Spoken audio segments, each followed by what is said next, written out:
चलो आप, मैं घबराने वाला नहीं हूँ। मैं मंदिर में घंटे आने वाले पुजारी नहीं हूँ मैं। आप मेरी सुनो, इस इंसान ने वन विभाग के इतने पेड़ काट के कब्जा करने की कोशिश की।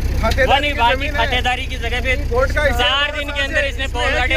इसके अंदर ये जो कागज है ये स्टे से संबंधित नहीं है। कचरा नंबर 115 है और कचरा नंबर 115 पे 2012 से स्टे चल रहा है। और ये रेंजर साहब राजनीतिक प्रभाव से आकर के पूरे पेड़ और पौधे उखाड़ रहे हैं और मेरे पोलों को तोड़ दी है।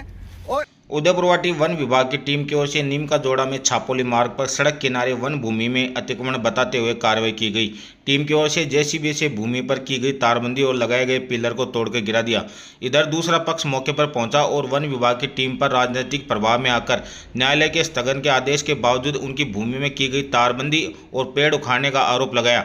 मौके पर क्षेत्रीय वन अधिकारी और दूसरे पक्ष की ओर से एक दूसरे पर कई आरोप लगाए गए। इसने, आप मेरी सुनो, इस इंसान ने वन विभाग के इतने पेड़ काट के कब्जा करने की कोशिश की। वन विभाग की खातेदारी की जगह पे 4 दिन के अंदर इसने पोल गाड़े। इसके अंदर ये जो कागज है ये स्टे से संबंधित नहीं है। इस आदमी ने, मैं बताता हूँ कचरा नंबर कितने, आपने कैसे उखाड़ दिया? अरे आप सुनो, कचरा नंबर बताओ। ये मेरे विभागीय सर्वेयर है, मैं बताता हूँ। सर्वेयर जी कितने इन्होंने विगत 3 दिन के अंदर है नोटिफाइड प्रोटेक्टेड फॉरेस्ट के अंदर कचरा नंबर बताओ आप। कचरा नंबर 115 है, कचरा नंबर 115 है और कचरा नंबर 115 पे 2012 से स्टे चल रहा है। और ये रेंजर साहब राजनीतिक प्रभाव से आकर के पूरे पेड़ और पौधे उखाड़ रहे हैं और मेरे पोलों को तोड़ दी है। और स्टे को नहीं मान रहे, कोर्ट को मैं कुछ नहीं मानता, कोर्ट की धज्जियां उड़ा रहे हैं। मंदिर की जमीन है पुराने। एक बार मैं बताता हूँ आपको, इस आदमी को क्या है, ये जमीन है ना तहसीलदार के द्वारा पालाराम को संभाली गई थी कास्ट करने के लिए 1 साल के, और जबरन जेसीबी ला करके पूरे पेड़ पौधे फाड़ दिए हैं। इसको मान नहीं रहे रेंजर साहब, कहते हैं कोर्ट के आदेश है, मैं नहीं मानता ऐसे आदेशों को। देखो इन लोगों ने क्या किया है कि यहाँ पर अपना जो फॉरेस्ट का खसरा था उसके ऊपर कब्जा करने की कोशिश की। उसके अंदर इसने पिछले 3 दिन के अंदर ना लगभग 1000 के करीब पेड़ काटे और कब्जा करने के क्रम में आज इनकी हमें जैसे ही सूचना मिली तो इसका जो अतिक्रमण, जो तारबंदी चल रही थी हमने देखी तो इनको रोका गया, जिसके लिए विभागीय सर्वेयर उपलब्ध है। मनसा माता कंजर्वेशन रिजर्व का ये जो पार्ट है उसके अंदर ये आदमी गैर कानूनी तरीके से कब्जा कर रहा है। जो वर्तमान खातेदारी है वो फॉरेस्ट की है। इसके खिलाफ 30, 32, 33 में मुकदमा दर्ज किया गया है, जिसमें वन भूमि को खुर्द-बुर्द करना, समतलीकरण करना और हरे पड़े पेड़ पौधों को काटना के अंतर्गत कार्रवाई की गई है। यह आदमी धमकी और दबाव से है ना इस जगह पे कब्जा चाहता, जो कि संभव नहीं है। और निरंतर हमारा कब्जा रहा है संवत 2012 से। और रेंजर साहब आए राजनीतिक प्रभाव से प्रेरित होकर के, और 2 महीने पहले से बाढ़बंदी और 2012 से खाई की हुई है।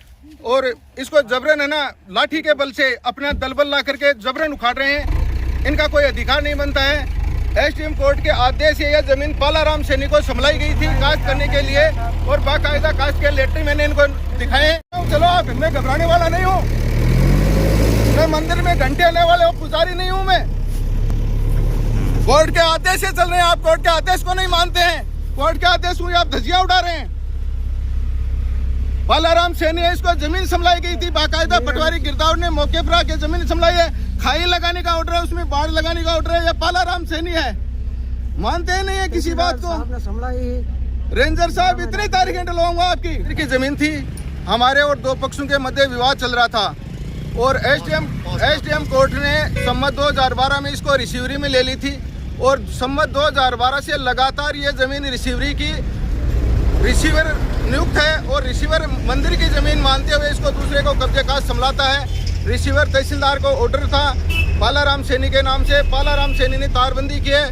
नहीं, बाढ़ और खाई का ऑर्डर है कि पालाराम इस भूमि के चारों तरफ और बाढ़ और खाई लगाने के लिए स्वतंत्र रहेगा। ये पालाराम मौके पर मौजूद हैं और उन्होंने खाई और बाढ़बंदी की है। वर्तमान समय में इस जमीन से मेरा कोई संबंध नहीं है। रेंजर साहब ने मुझे फोन करके बुलाया कि यार मुझे जानकारी मिली है तुम करोड़ों के मालिक बन रहे हो और मुझे 1 लाख रुपए दे दो, नहीं तो मैं तुम्हारा 2 लाख का अभी नुकसान कर देता हूँ। मैंने कहा रेंजर साहब मैं 1 रुपया आपको नहीं दूंगा, भले ही आप कोई कार्रवाई कर लें।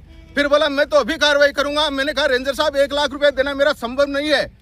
रेंजर साहब तहसीलदार है, मेरे पास पूरे डॉक्यूमेंट्स। बोला मैं किसी कोर्ट के आदेश को नहीं मानता हूं, तुम्हारा नुकसान करके रहूंगा। और मेरे 2 लाख के पिलर तारबंदी इन पालाराम ने लगाई थी। इसमें साफ लिखा हुआ है कि पालाराम सैनी अगर इस जमीन को कास्ट करता है, इसके तारबंदी करता है, इसके खाई लगाता है और खातेदार और कोई भी आदमी आकर रोकता है तो पुलिस उसकी मदद करेगा। और इसमें खातेदार बता रहे हैं वन विभाग वाले कि हम खातेदार हैं। तो इसमें पुलिस को कार्रवाई करनी चाहिए थी। वन विभाग वाले कोर्ट के आदेशों को नहीं मान रहे हैं, कोर्ट के आदेशों की धज्जियां उड़ा रहे हैं और कह रहे हैं हमारे ऊपर राजनीतिक प्रेशर है। आप 1 लाख रुपए दे दोगे तो हम कोई कार्रवाई नहीं करेंगे और हमने 1 लाख रुपए की मांग ठुकरा